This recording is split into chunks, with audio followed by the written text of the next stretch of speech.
Assalamualaikum warahmatullahi wabarakatuh. My name is Dafinah Sabrina. I'm from SKS and my absence is 15. So today I want to reading. We saw the 8 in the summer in about July, I think, but we were not really serious about moving then, so we didn't even go and see it. It was not until November when they advertised it that we got in touch with the agency and had a look. They put the price down since the summer too, I suppose because it had been empty so long, so that made it more affordable for us, which helped us make up our minds. It was perfect, a bigger garden for the kids and enough space for an office. In winter it was lovely, very cozy and fake, which is important to me as I really feel the cold, whereas my husband will open a window when it's minus temperatures outside. Anyway, in July, when summer really started and we had that heat wave, we understood why no one had wanted to rent in over summer. It was boiling, all those lovely big windows that made the flat so light and open were like a greenhouse. As soon as it got warmer, from about 8 in the morning until 7 in the evening, it was like living in a sauna. We couldn't stand being at home, and weekends were especially bad. No air conditioning. Of course, if only we can't to see it when it was first advertised in July, you would never have moved in. I always rent apartment when I go on holiday, rather than staying in hotels. Hotels are impersonal, are not they? This way you got to feel like you really live in the place you are visiting. It's the first time I have done it the other way around, so I rented out my place, but it seemed like a good way of making some extra money. The website is really easy to use and they only charge 5% commission, which is lower than a lot of the other holiday rental sites. It's all about the photos and the reviews. Get the photos right and the place can look really upmarket and spacious, but you don't want to make it look too much better than it really is, or you end up with a bad review. It's better to undersell and overdeliver, so guests are pleasantly surprised and leave an extra positive review.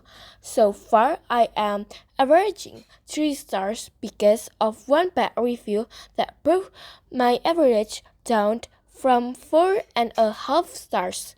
But hopefully, I will get it back up during the busy season. Buying a house seems so far out of my reach, it's almost impossible, as it is for lots of people my age these days.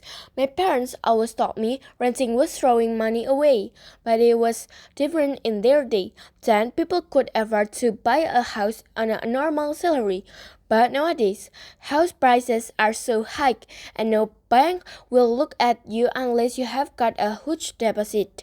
The problem with my dream of buying is that it is never going to come true, not unless my parents help me out. But I have got 2 sisters and we are all in the same positions. At least they have both got good jobs.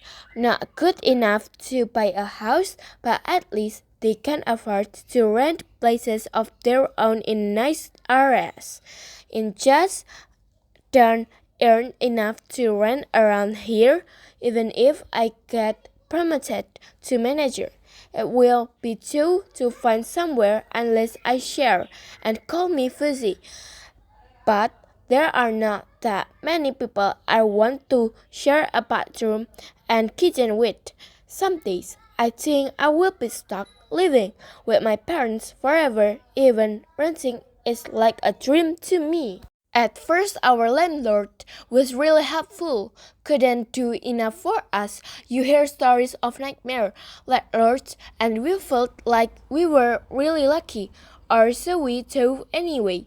He redecorated the whole place from top to bottom and let us keep all the bills in his name so we didn't have to bother of contacting all the companies ourselves. He even offered to come round and do the gardening, as he knew we both work long hours and might not have time.